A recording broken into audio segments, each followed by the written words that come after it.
spare room here, and I wanted to show you this, which is the official Souvenir magazine of the Lost World Jurassic Park. I got this, I remember roughly about a month before the film actually was released. And this was even before the time I knew that the T-Rex was going to go back to San Diego. Like, at this point in time, even a month before the film, I had no idea that was going to happen. It was only up until a few days before seeing the film, I saw the back of this annual, or there was some sort of film magazine that had a picture of the T-Rex eating the traffic lights, and that I was like, oh my god, a T-Rex is going to go back to the city. That's so cool. But yeah, so this was at a time before I'd even knew that was a plot point of the film, even though it's called The Lost World. And as we all know, it's a kind of remake, because in the original Lost World they took a pteranodon back to London. And in the film, a brontosaurus. So I kind of should have seen it coming, but anyway. But yeah, I got this, and I was really excited to see this in stores. And this is my original copy. I mean, it is very frayed and destroyed. But I figured I'd, show you guys what's inside this if you didn't know what was inside it. Because it's the Lost World's 20th anniversary this month, on the 23rd of May. So I figured this would be pretty cool. Now, when I got this, when I was younger, I made a vow actually to never read this, because I was like, well, not never, but I wouldn't read it before the film, because it actually has the complete movie story in it.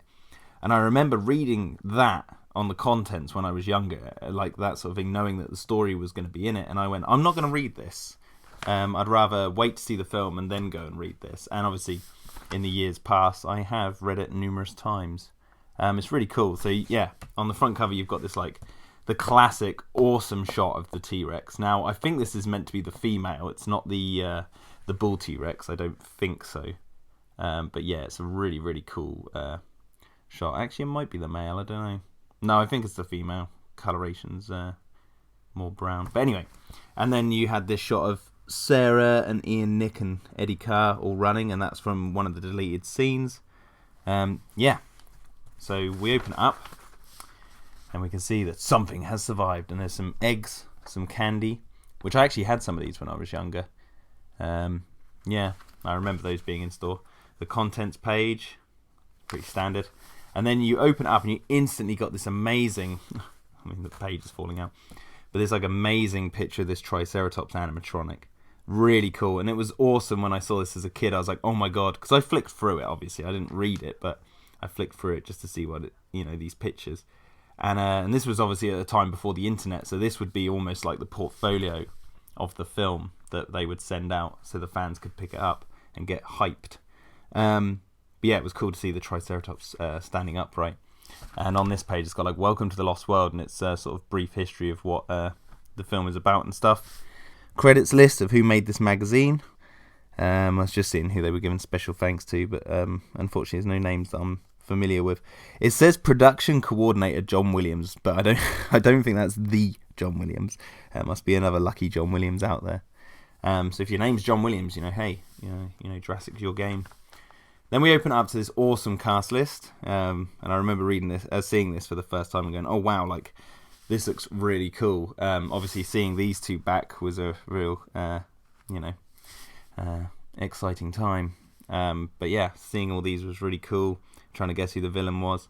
But there's something here. It says Dr. Robert Burke, played by Thomas Duffy, who we've interviewed on the podcast. It says veterinarian rather than paleontologist. So yeah, that made me laugh. Then we turn the page, we see this guy painting the teeth of the animatronics, and it goes into the sort of making of the film. And there's this amazing shot of the two T-Rexes looking after their infant, which is so cool. It's just so kick-ass. Yeah, and even the baby looks really cool. Quite menacing. But I remember seeing this page when I was a kid, and I was like, oh my word, two T-Rexes. So kick-ass. And I love the coloration, the forest in the background, all the blues. Yeah, really cool. And then there's some more behind-the-scenes production stuff about the making of it. There must be scans of this online somewhere so you can properly read it, I'm sure. And then you can see them puppeteering the Compsognathus. My second favourite dinosaur from the Jurassic Park series, after the T-Rex. Yeah, and then there's some, more behind the scenes stuff you can see from Jodie Duncan's making of book, which many fans do own. And then this is really interesting because they had the shot of the deleted scene of them in the bar, and I remember seeing this and going, that wasn't in the film. And equally, there's this shot of Hammond and Malcolm talking over the table, and I don't know if this is like a behind the scenes photo or a deleted scene, but they both seem to be laughing about something. But it actually looks like it could have been like a scene from the film, almost. Yeah. And then some more stuff. I think it may be going into the story now. I think the story started actually. I think I missed that page. Yeah, Dream Revisited. So this was the first page of actually telling the story. You can see they're now on the island, and some really cool images. Yeah, so cool. And and then more goes on to the dinosaur hunt. You got that classic picture of Dieter Stark, which actually I think they moulded into a toy. There's a toy of this that came out for Matchbox Cars, like a little metal figurine of one of the engine workers, and he's exactly in this pose. Some just really cool images, and then some information about the Pachycephalosaurus. And then Triceratops with this really cool image of the animatronic inside the cage. And interesting, they picked a picture from near the end of the film when he's captured the T-Rex. And then, goes into the story a little bit more about Roland and RJ wanting to hunt the T-Rex. I absolutely love this render here, but I think this is actually a model, a Stan Winston model. A maquette. Looks super ferocious and fast. And then you've got this shot of one of the other deleted scenes of Nick and Sarah just like sabotaging the InGen camp. Eddie Carr looking really scared. Yeah, so kick-ass. And then there's this whole page with Jack Horner. Like the story stops for a second and it cuts to like an interview with Jack Horner and his involvement with the film, and how how that's all done and how that's evolved from the first film. And then you've got this awesome shot of all the Raptor animatronics. I mean, my page is falling out here. And I used to, even though there's only 5 raptors in this picture, I used to always try and see if I could find more when I was younger. Yeah, because there's that 5th one hiding in the back there, which looks really funny. Like, hello. Love that raptor. And this is the full shot of all the animatronics that you would see on the back of the Laserdisc. Actually, I've got that over here. Where's the Lost World? There it is. So, yeah. So this like shot of the animatronics here on the back of the thing, and you can actually see how like they took this production shot and then flipped it and then gave it a more yellow eye. That just looks so kick-ass. And then I think this one here might even be... No, it's not in there. Oh, wait. Could that be it? Can you see that? On the corner, there's like part of a leg. I don't know if you... Yeah, you should be able to see that. Maybe that's... it could be that one. But yeah. Anyway, really cool. Let's pop that over there. And then you open it up and you've got this absolutely incredible picture, which was a poster, and I know Corey Baker, another fellow fan, has this like full-size poster of this, which has just absolutely everything on it. You can find a high-res version of this online. And you got this really cool-looking raptor. It's one of my favourite shots of those raptors there. Look at them. And then the baby T-Rex crying out. And then there's Compsognathus everywhere. Where's that one I really like? Where is he? Here he is. But yeah, I mean, look at this scene. Look what's going on. You got T-Rexes, Raptors, and Compies all duking it out. And then you got this really cool, and I don't see many people posting this picture of the animatronic Compsognathus, and they're all drinking from this pool, and it's really cool because it's like just seeing them in their sort of almost natural environment. And then yeah, there's information on them, and then the story continues. Because I think this was still going on the potentially the Jack Horner interview maybe. And then cuts to this shot here. Da-da-dun. That looks so cool. But I think this is a blown up version of that same image back. Yeah, this one here. So it looks like that is, yeah, it's just that one. Colours changed. But this is all almost like more of the higher res picture, so you got more of the detail in there.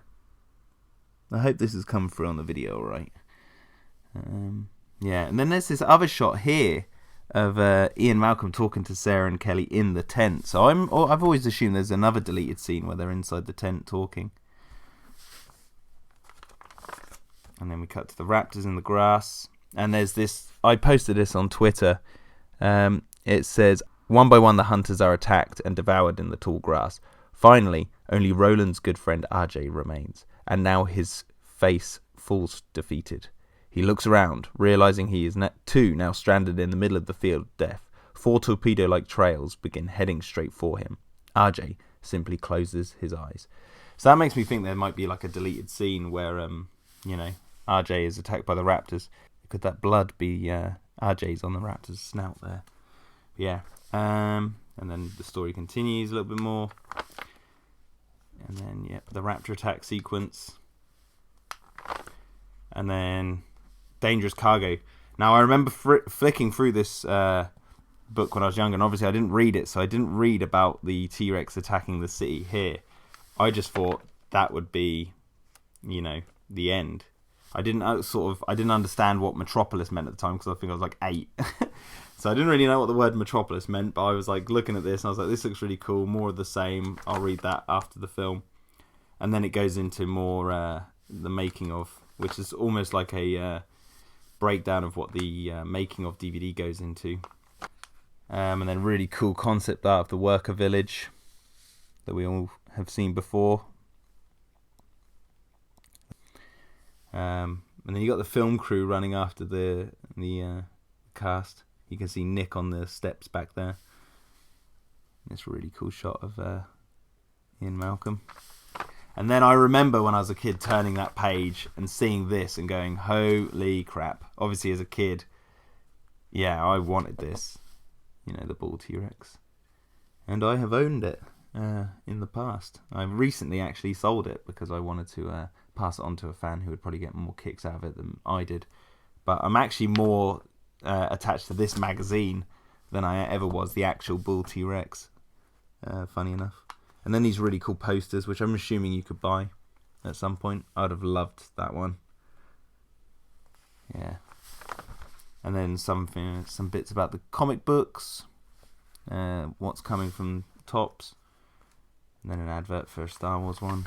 And then it goes into Monsters in a Box. So it goes into the PlayStation 1 game. Talks about all the characters there, like the Brachiosaurus. And that's not a raptor. I can't remember what they are in the game. Really kick ass. And then it goes, actually, this is one of the most interesting parts of it. If you're a fan of like the action figures, this is like almost the making of the action figures. So you can see like concept art here of like some of the vehicles, the models, diorama, and then someone painting the bull T-Rex there. Someone molding, sculpting the T-Rex head. And then actually like almost 3D printing the actual models. But yeah, if you can see scans of that, don't know if you'll be able to pause the video and read it, but yeah, it goes into the merchandising side of it all. And then it ends on this really cool poster of all the herbivore animatronics, almost harking back to like that big one in the middle. Really nice look at the baby trike, which I think is the one I've seen at Universal Studios in LA. I think that's the same one. I could be wrong though. And then you've got this really awesome advert for the Topps comics of this Parasaurolophus smashing into the side of a Jeep with this guy holding on for dear life. There's so many colours and it's so vivid and it's really appealing to the eye. Unfortunately I've messed with the corner. But yeah, and I think that was their advert for what was on sale now, #1. Which I actually have never owned those comics, so I might have to check those out. And then ends on an advert for the sticker collection. with this really interesting look at the T-Rex and the coloration of like blue on the top. Coming soon. Yeah, mean looking raptor. And a funky looking raptor. Look at that one. Yeah, really cool. Anyway, so that is the Lost World official Souvenir magazine. I hope you've enjoyed having a look inside. Anyway, thanks for checking out this video, guys. Be sure to subscribe to the channel, and yeah, have a good day.